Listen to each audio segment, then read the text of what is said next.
welcome back to Persecute 8 Music and Review, motherfuckers! I know it's been a long time. I might be a little rusty. I don't necessarily have an excuse for this. It just seemed a little complicated at the time to try and continue making videos. Not really to anyone's fault, or I'm going to say anything about that. I mean, we're back now, and I'm going to try to pump out a bunch of videos again, see if we can get back on a regular schedule. At the very least, a couple a week if I can't get back on daily, which I would love to do. So without further ado, we're just going to jump right back into doing this right now, and hopefully I still remember how to do this. So today we're taking a look at a new song that the Amity Affliction just released, and if you didn't know this is actually one of my favorite metal bands there is, and they've dipped into many different genres. Metalcore is their main thing. They've had an album where they kind of mix pop in with it, and it actually sounded fantastic. I love every album this group has ever produced, except for the very first two, where they had a different singer, I believe, and they just sounded garbage. And beyond that, I love every single album and song they've ever put out after that, and I have all of it downloaded. I listen to it all the time. These guys are fantastic. If you've never heard of them, check them out. If you like more hardcore kind of stuff, you'll probably like it because they're screaming. And if you do know them, well, then you know what the fuck this is. So this is the first song they just released called Midnight Train. They dropped 2 tracks, and from what I read, the band actually just said that they didn't feel these songs fit on the album. So let's see. They have a really badass picture they did specifically for this. Little Ghosty, which is on the cover of the album. It's almost like I'm thinking almost like 1960s subway station. Some interesting pictures on the wall. I don't know, is that fucking James Hetfield? That looks like a derpy James Hetfield or something. See, 9th Avenue, Carnegie Court. I don't know if that means anything. Alright, without further ado, let's crack straight into this. Listen to it, and then we'll stop at the end and talk about it a bit. And I don't know who's going to be the singer here. Sometimes they both do singing. Sometimes one does singing, the other screams. They kind of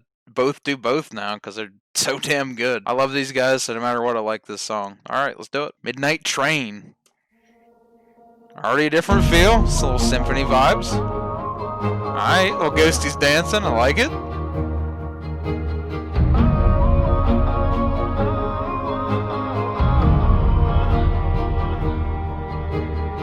Alright, beautiful.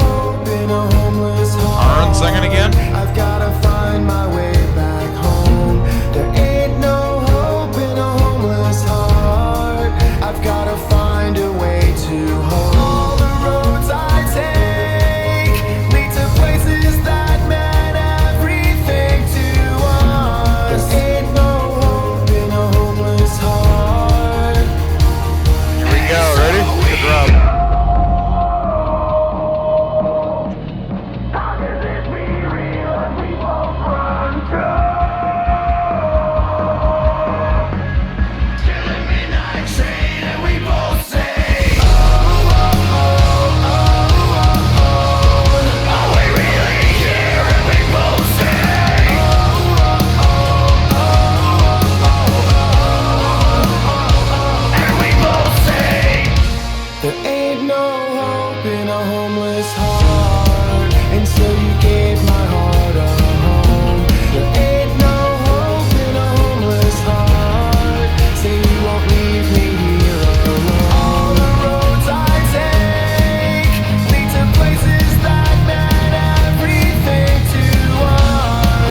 I absolutely fucking love this band. Every single song they put out is just fucking great. This one's just, if you know Amity, you know Amity. There's kind of the typical fare with their songs. They kind of have a formula. Basically, have a formula they stick with, and it fucking works. They have tried other elements in different albums, and they've worked great, but that formula is always there with them. They have it, and it works. Why not use it? So, honestly, I think this fits on the album perfectly. I don't know why they thought it didn't. Come in strong, Aaron Stringer singing, and I absolutely love Aaron's voice. It's always fantastic. And Joel Birch just comes right in with his hard screams right on top of it and just meshes so good. There's always those little slow parts in between where Aaron sings a little bit and then it gets heavier real quick. Kind of like a poppy thing to it a bit, to a lot of their stuff lately, where they have like a main chorus that's kind of like poppy sounding, and then it gets into the heavier shit for the bigger riffs. Some really nice riffs through it. I mean, it just sounds like Amity. They're one of those bands that they know what their sound is and they use it in every song. Sometimes you get these bands that really don't know what their sound is. A lot of times that's newer bands, I think. They don't really know what their sound is and they try all these different things. People like some of it and don't like some of it, and then they kind of figure out from there what the right sound is. And who knows? Maybe the right sound is whatever they want the right sound to be. Who's to say what the right sound really is, honestly? And there's other bands that come right out and they instantly know what band they are and what their sound is going to be, and they keep that. And to me, a band that stays consistent with their sound, even changing and adding different things and changing your sound a little bit, that's fine. It's great when it's done right. A lot of bands do it very wrong, and it doesn't even sound like the same group anymore. To me, I can't stand when that happens. The most recent band I can think of is Motionless in White. I loved them forever. They used to be like my favorite band. I saw them 5 times, and they slowly changed their formula, and I still liked it for a bit, and then they really changed their formula, and I was like, no. Having that formula that works, and just knowing your sound and staying with your sound throughout, even with different songs, is just great. I fucking love Amity. Everyone Loves You Once You Leave Them is one of my top albums of the year. As much as I love Amity, though, I feel like What the Dead Men Say is the album of the year to me. Absolutely. Towards the end of the year, maybe I'll do like a little award ceremony thing for albums I think were fantastic this year. I know I didn't really do this for that long, but when I did do this, I learned so much, and I heard so many different types of music and different bands, and it's been fantastic. It was a joyride the whole way through, and it kind of killed me not making videos for quite some time. But thank you guys for sticking around. I'm sorry that I kind of dropped off for a while. We're going to try to pick things back up again. I think we can do this easily. I've loved doing this since day one, and I love music more than anything. Call me metal elitist, call me whatever the fuck you want. I really don't care at the end of the day. I just thank everyone who enjoys my videos and has enjoyed all of them the whole way through and likes them and comments and gives me other songs to listen to. I absolutely love when you guys talk to me. I know this channel isn't like super big, but this is the biggest channel I've ever had. It's growing very steadily in a good way, and I absolutely fucking appreciate every one of you guys. You're fucking awesome. You're one of the reasons that kept me doing this before, and hopefully you'll be the reason to get me to do this again. So, as always, guys, if you have any other songs or bands you want me to check out, comment them down below. If you like this video, hit that like button. If you didn't, dislike it. Whatever. I'll see you in the next video, guys. Thank you. Appreciate you, and peace out.